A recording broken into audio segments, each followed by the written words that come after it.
Fasting sugar जो है वो बढ़ी हुई आ रही है, लेकिन HbA1c ठीक आ रहा है। अगर आपकी इंसुलिन काम नहीं कर पा रही है तो आपका लिवर रात को ग्लूकोज ज़्यादा बनाएगा। कहा जा रहा है कि 18 साल से अगर आप ज़्यादा उम्र के हैं तो हर साल अब आपको लिपिड प्रोफाइल कराने की ज़रूरत है। तो lipid profile is one thing that would increase your risk of having heart disease later in life. जो ये शुगर थोड़ी सी हाई है, बॉर्डर लाइन पर है, क्या इसको हम प्री डायबिटिक बोलेंगे? These are the patients that will get converted to diabetes. The good part is that this is reversible.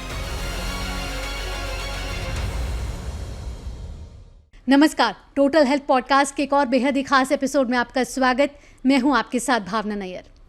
आपको लगता होगा कि आप फिट हैं, लेकिन अंदर से आपको कहीं ना कहीं एक फीलिंग आती है कि अनफिट है। शुगर थोड़ी सी हाई हो रही है, वज़न थोड़ा सा बढ़ा हुआ है, कोलेस्ट्रॉल लेवल्स भी थोड़े से हाई दिख रहे हैं और आपको लग रहा है अभी हमारी उम्र ही क्या है। आज हम एक ऐसी स्थिति की बात कर रहे हैं जो बीमारी नहीं है, लेकिन कई बीमारियों की जड़ है, मेटाबॉलिक सिंड्रोम। मेटाबॉलिक सिंड्रोम को समझने के लिए और समझाने के लिए हमारे साथ बेहद एक खास मेहमान मौजूद हैं, एक्शन बालाजी हॉस्पिटल के एंडोक्राइनोलॉजिस्ट डॉक्टर साकेत कांत। बहुत बहुत धन्यवाद doctor Kant total health podcast में आने के लिए। Thank you. शुरुआत करते हैं मेटाबॉलिक सिंड्रोम की ही। मेटाबॉलिक सिंड्रोम आखिरकार अगर सरल भाषा में समझे क्या है, क्या ये कोई बीमारी है या बीमारियों की जड़ है? मेटाबॉलिक सिंड्रोम 5 चीज़ों का मिलाकर बनाया गया वो है, डिजीज़ है, जिसमें आपका LDL कोलेस्ट्रॉल, HDL कोलेस्ट्रॉल, आपकी वेस्ट सर्कमफ्रेंस जो आपका बेली फैट है, आपका ब्लड प्रेशर और आपके ग्लूकोज लेवल्स, ये बहुत सारी बीमारियों की जड़ है। इसमें diabetes, heart disease, fatty liver, ये सब इसके पार्ट हैं जो आगे डेवलप हो सकते हैं। अगर आपको मेटाबॉलिक सिंड्रोम है, आपकी फैमिली में किसी को मेटाबॉलिक सिंड्रोम है, तो आपको केयरफुल रहना है कि आपको डायबिटीज़, हार्ट डिजीज़ होने के चांसेस बहुत ज़्यादा हैं। ओबेसिटी भी, आजकल ओबेसिटी बच्चों में बहुत बढ़ती हुई नज़र आ रही है और साथ ही साथ जैसे हमने कहा ना कि थोड़ा सा शुगर ज़्यादा है, थोड़ा सा BP ज़्यादा है और थोड़ा सा कोलेस्ट्रॉल ज़्यादा है, तो क्या इसकी मुख्य वजह कहीं ना कहीं ओबेसिटी भी है? बच्चों में ओबेसिटी इंक्रीज़ होने के बहुत सारे कारण हैं। एक तो इनका स्क्रीन टाइम बहुत ज़्यादा है, they are sleep deprived because of the stress that they have of academics. Physical activity decrease होना, स्क्रीन टाइम बढ़ना, वीडियो गेम्स ज़्यादा खेलना, बाहर खेलना कम, and the diet that they take now that is more westernised, these are all responsible for increasing childhood obesity. Obesity increase in childhood because they will get diabetes earlier, जल्दी diabetes आएगी, they will live with diabetes for a very long time, so they'll develop more complications. जी। Now the message for everyone is that parents are responsible for their child's obesity. आपको अपने बच्चे में वो culture develop करना है जिसमें उसका खान पान ठीक रहे, उसकी फिजिकल एक्टिविटी ठीक रहे, and you have to lead by example. आप अगर खुद पिज़्ज़ा बर्गर खाएंगे तो आपका बच्चा भी पिज़्ज़ा बर्गर खाएगा। अगर आप हेल्दी फूड्स खा के उसको दिखाएंगे कि ये चीज़ें हैं जो खाने वाली हैं, तो बच्चों में obesity would be lesser as compare to what we have right now. साथ साथ जब आप ओबेसिटी की बात कर रहे हैं तो एक ये भी है कि जो ये शुगर थोड़ी सी हाई है, बॉर्डर लाइन पर है, क्या इसको हम प्री डायबिटिक बोलेंगे? देखिए, जितने patients with diabetes that we have right now is around 100 million in India. We are the world diabetes capital now. Equal number of patients do not even know that they have diabetes, and 136 million patients have pre-diabetes, that is between diabetes and normal. Now this is a very bad thing because these are the patients that will get converted to diabetes. The good part is that this is reversible. अगर आप अपने diet, exercise पे काम करते हैं, अपने वजन पे काम करते हैं, you can reverse your diabetes to prediabetes और even prediabetes to a normal glucose level, but you have to work on that. And pre-diabetes, number of pre-diabetics in India is even larger than the number of diabetics in India that we have right now. तो क्या हमें इस pre diabetics का पता नहीं चलता समय पे, तभी अभी नंबर ऑफ पेशेंट्स जो हैं वो उतने रिकॉर्ड में ही नहीं आ रहे? आई गेस इसके लिए screening is very very important. आप साल में एक बार अपना टेस्ट कराइए। रिकमेंडेड टेस्ट हैं आपके कि आप एक HbA1c कराइए जो आपको 3 महीने का आइडिया देगा कि आपके शुगर लेवल कैसे रह रहे हैं। And a better option is एक ग्लूकोज टॉलरेंस टेस्ट कराना, जिसमें आपका एक फास्टिंग ग्लूकोज का सैंपल और एक 75 ग्राम एनहाइड्रस या 82.5 मोनोहाइड्रस ग्लूकोज दे के 2 घंटे बाद का टेस्ट किया जाता है जी। ये दोनों चीज़ें आपको डिफरेंट इन्फॉर्मेशन देती हैं। HbA1c आपको बताता है कि आप 3 महीने कैसे रहे, और आपको जो OGTT है, जो ग्लूकोज टॉलरेंस टेस्ट है, वो बताएगा कि आपका अगर फास्टिंग ज़्यादा आ रहा है, इसका मतलब है आपको इंसुलिन रेजिस्टेंस ज़्यादा है। That basically means that the insulin that you are producing is not able to lower your glucose level, जितना करना चाहिए उतना नहीं कर रहा है, and your body is increasing insulin levels, that would cause neck में आपका ब्लैकनिंग हो जाएगी, you can have polycystic ovary syndrome, and a lot of other complications. The level that you see after taking glucose is important because that would tell you about कि आपके अंदर insulin कितनी बन रही है. So with a glucose tolerance test, fasting and after glucose, you get an idea about your insulin resistance, as also you get an idea about your insulin secretion. जी. And HbA1c will give you an idea of the glucose levels in the last 3 months. Because now आपका glucose tolerance थोड़ा cumbersome है. Fasting में जाएंगे, glucose पिएंगे, फिर 2 घंटे बाद टेस्ट कराएंगे, 2 घंटे लगते हैं. HbA1c is a better marker because it can be done any time of the day. कभी भी करा लीजिए एंड 3 मंथ्स का आपको आइडिया मिल गया. But HbA1c has a lot of fallacies. बहुत गलतियाँ हो सकती हैं HbA1c में अगर वो अच्छी लैब से नहीं कराया गया. एक छोटी सी चीज़, जैसे किसी का अगर हीमोग्लोबिन कम है, उसका HbA1c is high because of the low haemoglobin, not because of high glucose. So you can have disparity. आपका HbA1c can be high, your glucose tolerance both can be normal because the hemoglobin is low. So HbA1c has been elevated falsely because of low hemoglobin. So it is wiser to get both of them done. अगर आपका normal आता है, you can repeat it after 1 to 2 to 3 years. अगर आपका pre diabetes आता है तो probably you'll have to repeat in 6 months to 1 year. अगर आपकी फैमिली हिस्ट्री है तो you'll probably have to repeat it very early, 3 months 6 months में repeat करिए. जी. The earlier you catch this, the better it is. Because complications of diabetes, they start much before diabetes starts. आपकी neuropathy, नसों में जो problem आएगी, आपकी heart disease, that starts much before diabetes starts. It can start in pre-diabetes itself. So the earlier you can pick it up, the earlier you can intervene, and the earlier you can halt it, the better it is for long-term prognosis. बिल्कुल. साथ ही साथ doctor साहब ये भी देखा है कि fasting sugar जो है वो बढ़ी हुई आ रही है, लेकिन HbA1c ठीक आ रहा है. तो इसका क्या मायने समझे जाए? इसका मतलब है आपको इंसुलिन रेजिस्टेंस है. इंसुलिन के 2-3 काम हैं. इंसुलिन आपके लिवर से ग्लूकोज निकलने से रोकता है, आपकी मसल में और एडिपोज टिश्यू में, आपके फैट में ग्लूकोज को एंटर कराता है. अगर आपकी इंसुलिन काम नहीं कर पा रही है तो आपका लिवर रात को ग्लूकोज ज़्यादा बनाएगा. और even if you are fasting, आपने रात को डिनर नहीं खाया है, फिर भी आपकी अगर फास्टिंग शुगर ज़्यादा आ रही है, इसका मतलब है कि आपके लिवर में ज़्यादा फैट है, आप इंसुलिन रेजिस्टेंट हैं और आपका डायबिटीज़ का रिस्क काफ़ी ज़्यादा है. और thin outside fat, thin inside, thin outside fat outside को हम समझते हैं कि जो स्लिम लोग हैं उनको डायबिटीज़ नहीं हो सकते, क्योंकि हम ओबेसिटी की बात कर रहे हैं. तो ये जो फिट दिखने वाले लोग हैं, क्या वो भी डायबिटिक प्रोन हो सकते हैं? Yes, this is the paradox. हमारे इंडियंस में this is the paradox that we are lean. हमारी मसल कम होती है, हमारे हाथ पैर बहुत पतले होंगे, हमारी सारी एडिपोसिटी या मोटापा जो है सेंटर में होगा. That is called visceral fat और belly fat. Now this is the most dangerous fat that you have. आपके अंदर 2 तरह का फैट होता है, विसरल फैट जो बेली फैट है, और एक सब क्यूटेनियस फैट बोलते हैं जो आपके स्किन के नीचे होता है. जो आपका सब क्यूटेनियस फैट है that is very good. And there is brown fat also, that is not there in adults. बच्चों में होता है ज़्यादा वो. तो आपका जितना विसरल फैट है या बेली फैट है, that is detrimental to your health जी. Because that predicts your risk of diabetes, heart disease, as also liver disease. So even if you are very thin according to BMI standards, आपका BMI ठीक है, height और wait के हिसाब से BMI ठीक आ रहा है, लेकिन आपका बेली फैट बहुत ज़्यादा है, इसका मतलब है कि रिस्क इज़ वेरी हाई. वही मैं आपसे पूछना चाह रही हूँ, 30 से पहले की उम्र में पेट निकलना, क्या ये किसी बीमारी का संकेत है? ये आप बहुत सारी बीमारियों के लिए हार्बिंगर भी है. सो अगर मेल्स हैव उनका जो सर्कमफ्रेंस है, waist circumference is more than 40 inches, females का more than 35 inches, it is all visceral fat, that is belly fat, that is very dangerous and long run में it is going to cause a lot of trouble. साथ साथ आप बात करते हैं, जब आपने लिवर की भी बात करी, तो हम एक और टेस्ट कराते हैं लिपिड प्रोफाइल से जुड़ा हुआ, और अगर ये लिपिड आपके डी रेंज आते हैं तो ये क्या संकेत देते हैं?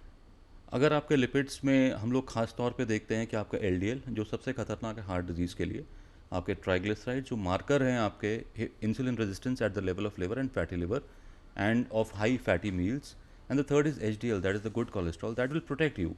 तो हम लोग का basic focus is on LDL, HDL and triglycerides.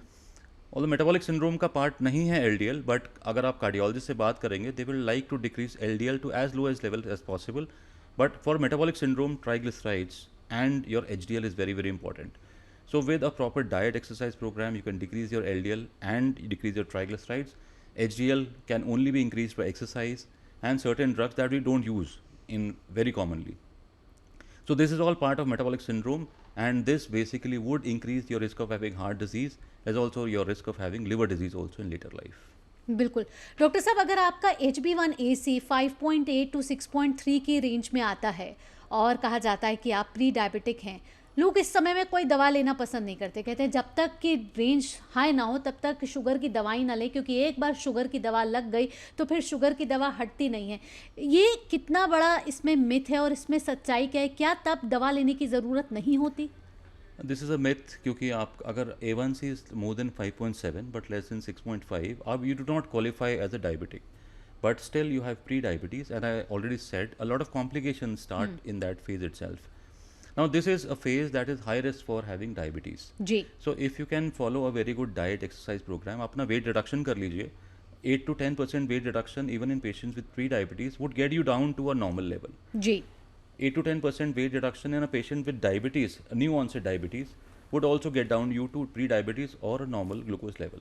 Ji. So this is a phase that you should be alarmed. आपको ये सोचना है कि ये खतरे की घंटी बज गई है, अब आपको अपना ध्यान रखना ज़्यादा शुरू करना है, अपना डाइट, अपनी एक्सरसाइज पे ज़्यादा ध्यान देना है. There are some drugs available that can basically decrease your conversion to diabetes when you have a pre-diabetic stage, but that basically will depend on your overall profile. That cannot be one size will not fit all. You'll have to individualize therapies. कौन सा patient आपके पास कैसे आ रहा है, कितना wait है उसका, कितना सेंट्रल एडिपोसिटी बेली फैट है उसका, उसकी फास्टिंग कैसी है, उसका पोस्ट प्रैंडियल शुगर कैसा आ रहा है खाना खाने के बाद का, उसका लिपिड प्रोफाइल कैसा है, उसकी फैमिली हिस्ट्री कैसी है, और इंसुलिन रेजिस्टेंस के कोई और मार्कर्स तो नहीं है, या फिर उसको इंसुलिन रेजिस्टेंस के कारण कोई और डिजीज़ तो नहीं आ गई, जैसे पॉलीसिस्टिक ओवरी सिंड्रोम तो नहीं आ गया, कुछ और तो नहीं आ गया. That would depend on that. But still the crux of the matter is when you want to decrease conversion from pre-diabetes to diabetes, it is all about decreasing your weight if you're obese, but you can also have lean diabetics who are pre-diabetic. They are entirely different population. और अब तो lipid profile कराने की guidelines भी आ गई हैं. कहा जा रहा है कि 18 साल से अगर आप ज़्यादा उम्र के हैं तो हर साल अब आपको लिपिड प्रोफाइल कराने की ज़रूरत है. ये क्यों ज़रूरी हो गया है? Indians as a community, हम लोग we are very high risk for diabetes. We are very high risk for heart disease also, and we start diabetes 10 years earlier than Caucasians. हमारी heart disease भी 10 साल जल्दी आती है. So that is the reason we don't live longer as compared to what Caucasians live. So it is very important that what we do is we catch our patients very early. Ji. So the earlier you catch, the more aggressive you can be with those patients. अब उनको treatment करके you can always get them down to normal levels. So lipid profile is one thing that would increase your risk of having heart disease later in life, because 10 years के बाद आपकी heart की arteries में fat deposit होना शुरू हो जाता है. That is called a fatty plaque. अब वो कितना प्रोग्रेस करेगा, that would basically depend on your weight, your blood pressure and your lipid profile. जी. So once started, you can always decrease the progression. You cannot stop the progression. So decrease progression के लिए you always have to get tested. अपना wait ठीक रखिए, अपना blood pressure ठीक रखिए, अपना लिपिड प्रोफाइल कराइए, और सही टाइम पे इंटरवेंशन करा के मेडिकेशन की ज़रूरत दवाई लीजिए, अदरवाइज डाइट एक्सरसाइज अगर कर सकते हैं वो करिए, so that the risk of having heart disease later in life, the risk of having diabetes later in life, the risk of having liver disease later in life decreases. और diabetes की जब हम जनरल बात कर रहे हैं तो क्या ये जो यंग पॉपुलेशन है उसमें अलग अलग टाइप की डायबिटीज़ भी होती हैं क्या? प्रीवियसली इट वॉज, अगर आप छोटा बच्चा कोई आपके पास आएगा 10-12 ईयर ओल्ड, आपको लगेगा टाइप 1 डायबिटीज़ ही है जिसमें इंसुलिन डेफिशिएंसी है. They are insulin dependent, they will have to take insulin for life. But now what has happened is now childhood obesity is growing. आप देखोगे कि parents are obese, mother is like 120 kg, father is like 140 kg. बच्चा has come up, 5 साल का बच्चा 50 kilo, because eating habits are wrong, they are not active physically, they have more stress of academics, they have more screen time, and they are sleeping less now. So what happens is now you will see that more type 2 diabetes patients are also coming in the younger age group. So even a 5-year-old child can now be basically having type 2 diabetes because the markers of insulin resistance are there. So you have to be careful with them because this would lead to more morbidity, mortality later in life. Right. इसके साथ साथ मैं आपसे ये भी पूछना चाहूँगी कि जिन लोगों को इंसुलिन लेने की ज़रूरत पड़ती है, आजकल कई नई तरीके की दवाएं कहें या इंसुलिन कहें आ रही हैं जिसमें इंट्रानेजल इंसुलिन की बात है या फिर वंस अ वीक इंसुलिन की बात है, ये कितनी कारगर है? Once a week insulin is a very good option, but sadly not available in India right now. Novo Nordisk was launching that, but has stopped production right now. Intranasal insulin is one thing that can be explored, but it is expensive. आपके लिए जो 4 बार insulin लगा रहे हैं उनके लिए is very good option for taking international insulin is when they are in school, for example they are in college और they are at work where in they can not take because of social stigma और anything like that, they insulin नहीं लगा सकते उस time के लिए, तो it is a good option. Otherwise a lot of factors affect the absorption of nasal insulin. Once a week insulin is good, but उसमें problem फिर ये है कि अगर आपको हाइपोग्लाइसीमिया होता है, शुगर कम हो गई आपकी, तो reversibility will take a longer time because of the long action of the once a week insulin. So still for patients with type 1 diabetes 3 short acting insulins to cover the meals, खाना खाने से पहले की एक short acting insulin and a long acting insulin is the gold standard right now for patients with type 1 diabetes. And in fact for some patients with type 2 diabetes who are later in the course जिनका insulin कम हो जाएगा उनके लिए भी this is the gold standard for now, unless we have more data and more usage of the once week insulin as also of the intranasal insulins. और साथ साथ जो डायबिटिक पेशेंट है उनमें एक बड़ा डर ये भी रहता है कि जब वो शुगर की दवाइयाँ लेते हैं तो उनको ऐसा लगता है कि कहीं ना कहीं उनके हड्डियों में जकड़न सी महसूस हो रही है या कुछ और साइड इफ़ेक्ट्स उनको महसूस हो रहे हैं. तो क्या ऐसा कुछ होता है? कुछ मेडिकेशंस हैं दैट कैन कॉज दिस. आपकी स्टैटिन्स जो हम लोग यूज़ करते हैं दवाई for lipid profile, in some patients it can cause muscle pains, but they settle down. We have got other drugs also now apart from statins that can decrease lipid profile, improve lipid profile and will not cause muscle pains. So whenever you are taking therapy, कोई भी diabetes की दवाई या आप cholesterol की दवाई ले रहे हैं, अगर आपको कोई सिम्टम आता है, it is best to report to the doctor at that time itself. हो सकता है it may be not because of medications but another disease is coming up. So it is always wiser not to stop the medication at that time. आप अपने doctor को report करिए because after starting this medication this is what has happened and he will guide you what to do, whether to decrease the dose, change the medication और look for another cause of the symptoms that you may have. जी, शुरुआत में doctor साहब हमने BP की भी बात करी, तो जो बीपी थोड़ा बड़ा हुआ, क्योंकि हमें तो सिर्फ इतना ही पता है कि 120/80 जो है वो आपका नॉर्मल बीपी है, तो क्या बच्चों, एडल्ट्स या फिर बुजुर्गों में क्या बीपी का जो एक स्टैंडर्ड है वो अलग अलग है? सबका स्टैंडर्ड अलग है. इनफैक्ट अगर आप ग्लूकोज के स्टैंडर्ड्स भी देखेंगे they are different for the targets also are different. आपका HbA1c का target as you get older, HbA1c normally would also increase. So for a 80-year-old male और a female, even a HbA1c of 8 would be what we will want. For all others, a HbA1c of less than 7 is what we target. For very young population, probably we'll target even less than 7 because they are going to live longer. उनकी ज़िंदगी बहुत लंबी है आगे. But this HbA1c target has to be with very low risk of hypoglycemia. Sugar कम नहीं होना चाहिए. You can whatever you can achieve, less you can achieve, but the glucose level should not drop. Likewise for high blood pressures, as you age your blood pressure increases. आपका blood pressure धीरे धीरे बढ़ेगा तो targets would be different. And आपको उसके साथ कौन सी और डिजीज़ है, अगर आपको हार्ट डिजीज़ भी है साथ में या आपको डायबिटीज़ भी है तो टारगेट्स अगेन वो change. Sometimes will be more aggressive, sometimes will be less aggressive. Elderly population में हम लोग लेस एग्रेसिव इसलिए हैं because if their blood pressure drops too low they may fall, and elderly में if they fall and they have a fracture that is very bad because they will have to undergo surgery. They have already heart disease, diabetes, उनका cataracts हैं, बहुत सारी चीज़ें और चल रही हैं. And this adds. So elderly में we are very cautious that the patient should not fall. So that is the reason हमारे ग्लूकोज के टारगेट्स भी थोड़े रिलैक्सड रहते हैं, हमारे ब्लड प्रेशर के टारगेट्स भी थोड़े रिलैक्सड है ताकि they don't have low glucose levels, low blood pressure, they don't fall, so that they can survive longer without taking help of any other person. बिल्कुल डॉक्टर साहब, डाइट के बारे में बात करना बड़ा ज़रूरी है यहाँ पर, क्योंकि आपने बात करी कि पैक्ड फूड्स जो हैं वो एक प्रॉब्लम क्रिएट कर रहे हैं, जंक फूड हैं. डाइट पर आजकल लोग ध्यान दे रहे हैं, कई लोग नहीं दे रहे, लेकिन बहुत से लोग अब अलर्ट हो गए हैं. डाइट में किस तरीके का रोल रहना चाहिए हमारा, क्या हमें खाना चाहिए ताकि आज जो डायबिटिक पेशेंट है वो भी अपना ध्यान रखें, या फिर जो प्रोन टू डायबिटिक हैं उनके लिए भी एक इम्पॉर्टेंट इन्फॉर्मेशन ये साबित हो? First of all, I guess there are a lot of myths about diet. Many people will come and tell you मैं तो मीठा खाता ही नहीं हूँ, but I still have got diabetes. So it is not about whether you are taking sweets or not, whether you are taking sugar or not. It is about the total calorie. आप कितनी calorie ले रहे हैं और कितनी spend कर रहे हैं, that is more important. So आपको उसका बैलेंस बनाना बहुत ज़रूरी है because that will decide your risk of diabetes वही आपका risk of heart disease, risk of liver disease decide करेगा. सो आप कैलोरी इंटेक देखिए. Indians are very fond of carbohydrates. हम लोग को रोटी और चावल बहुत ज़्यादा पसंद है. जो कार्बोहाइड्रेट्स हैं जो शुगर में बहुत जल्दी ट्रांसफॉर्म हो जाते हैं, एंड हमारा प्रोटीन इंटेक बहुत कम है, इसलिए हमारा मसल मास बहुत कम होता है, हमारा विसरल फैट या बेली फैट बहुत ज़्यादा होता है. So you have to have a balance diet with adequate amount of carbohydrates, adequate amount of protein that is much lesser in our diets, and some amount of fat. Plus you should have a lot of minerals and vitamins also in your diet that also we are deficient. Vitamin D deficiency is very rampant. हमारी population में we have the paradox of sunshine. हमारे पास sunshine इतनी ज़्यादा है, in European countries इतनी sunshine नहीं है, but because we are brown, हम लोग सनस्क्रीन बहुत लगाते हैं and we don't get expose to sunlight a lot, हमारे अंदर विटामिन डी डेफिशिएंसी भी आती है. तो with diet you have to have adequate macronutrient, मतलब प्रोटीन्स, कार्बोहाइड्रेट, फैट जी, एंड द माइक्रोन्यूट्रिएंट जिनका अमाउंट बहुत कम चाहिए होता है, लाइक मिनरल्स एंड विटामिन्स. बिल्कुल.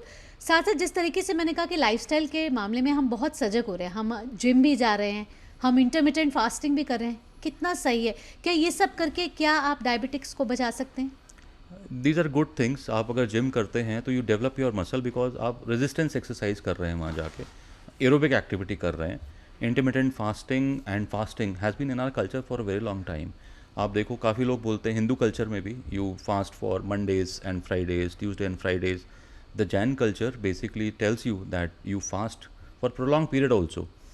And if you look at हमारा डाइवर्सिटी में देखोगे तो Jain people who basically follow Jainism versus Punjabis who basically eat late at night and do not have any fasting periods, the disease that they have, diabetes, heart disease, liver disease, is much lesser in the Jain population who follow Jainism as compared to other people who basically would not fast, eat at odd times.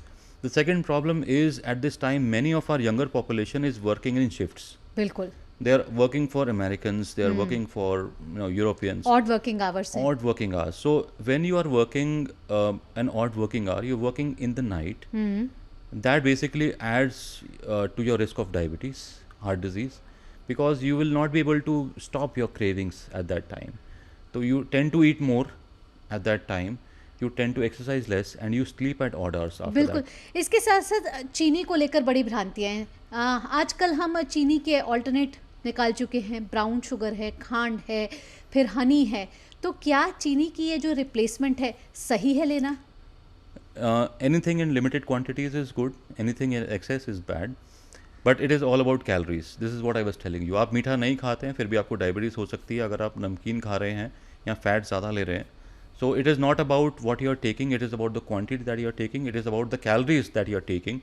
So nothing is bad if it is taken in adequate amounts, and everything is bad if it is taken in some quantity that is not required. Black coffee का क्या role रहता है?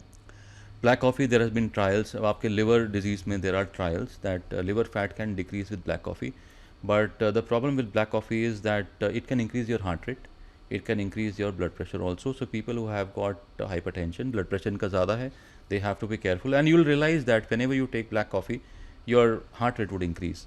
It is good for the liver, but it may have some detrimental effects. So adequate amount is good, excess is again going to be bad.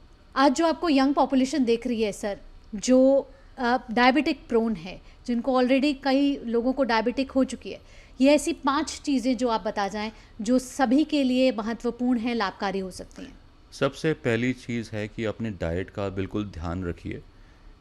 Second is exercise. Exercising 150 minutes cumulative over a week with no 2 days consecutive without exercise. अगर आपके पास time नहीं है, आप रोज़ exercise नहीं कर सकते हैं, आप ऑल्टरनेट डे एक्सरसाइज कर लीजिए. 150 मिनट्स क्यूमुलेटिव इकट्ठे करिए and that is good with 2 days of resistance exercises, जिसमें आप वेट लिफ्टिंग कर सकते हैं, स्क्वाट्स कर सकते हैं and other exercise at the gym.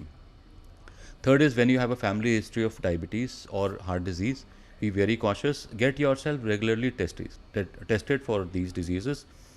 Fourth is decrease your screen time and increase your physical activity. Go out for a walk, play a sport, don't play on your laptop, don't play on your iPads, try and go outside and play in the grounds. Fourth is alcohol and smoking.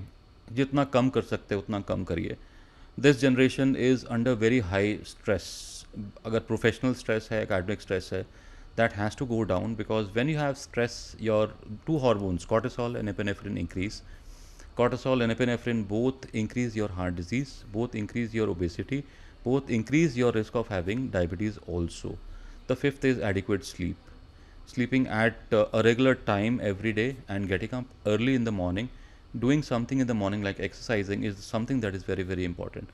So I guess 5 or 6 things, if this can be incorporated in your lifestyle, will go a long way in decreasing the burden of diabetes, heart disease, obesity, metabolic syndrome, as also liver disease in future life. बिल्कुल, अगर सही lifestyle अपना जाए तो इन सब जो संकेत आपने बताए उनसे बचा जा सकता है और साथ ही साथ एक फिट लाइफ जी जा सकती है। Doctor Kant, total health podcast में आने के लिए आपका बहुत बहुत धन्यवाद। Thank you very much. अगर आपकी उम्र 25 से 30 के बीच है और अगर आप काम में बिजी हैं, अगर आप सोचते हैं कि अभी तो टाइम है, तो शायद यही सबसे बड़ा भ्रम है।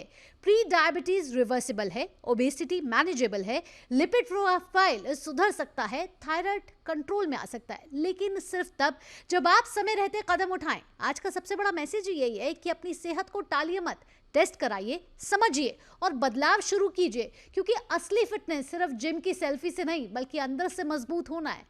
स्वास्थ्य एक विकल्प नहीं, आपकी जिम्मेदारी है। इसी के साथ टोटल हेल्थ पॉडकास्ट में इतना ही। अगले एपिसोड में फिर होगी आपसे मुलाकात। तब तक के लिए मुझे दीजिए अनुमति। नमस्कार।